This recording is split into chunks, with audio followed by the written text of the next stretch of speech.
For this lesson, we're still taking it pretty easy. I'd like to set up my Gulp file. Let's get rid of that welcome page, stuff like that. So if I'm going to be using Gulp, and I am, then I want to make sure I install any of its dependencies that are stored within package.json. So npm install, and that'll take 30 seconds or so. Cool, all of those dependencies have now been installed. And if I return to my Gulp file, at least initially, I'm just going to be using Sass. I know in the future we're going to have some JavaScript, I'm going to pull in Vue.js, stuff like that.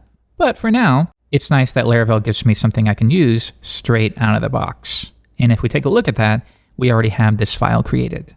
Now, you also see that we pull in the Sass version of Bootstrap. And if I return to my package.json file, only as a convenience, it's added here for you. If you don't like Bootstrap or something else, just remove it and swap it with something that you'd prefer. But again, nonetheless, it's nice that we have access to this stuff so quickly without having to research what to pull in. And you'll see that right here. All right, so that means within our app.scss file, we can import it. And if you want to see what that file is, Bootstrap Sass, Assets, Style Sheets, and here is the file that we're pulling in. So that means if I were to run Gulp, that should compile down. And if we now take a look at public CSS app CSS, we have Twitter Bootstrap. Cool. So next, if I go to my routes.php file, we have the default routes. Why don't we just say pages.home? And let's create that. Resources, views, pages, home.blade.php.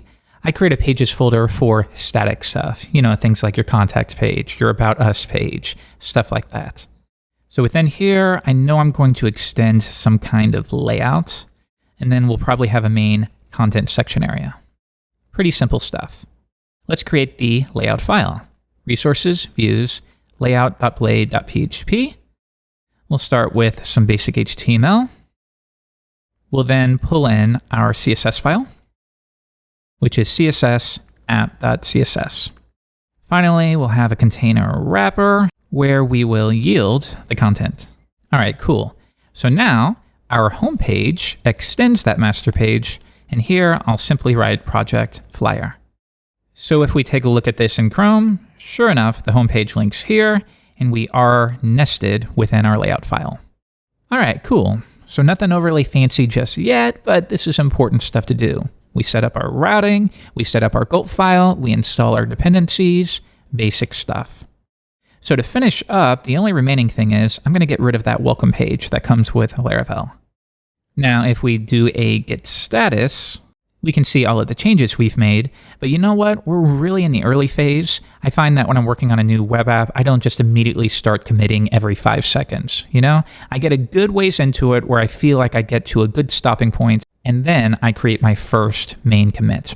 And then, of course, once we deploy it, I have a commit for every bug fix, every new feature, stuff like that. All right, I'll see you in the next video.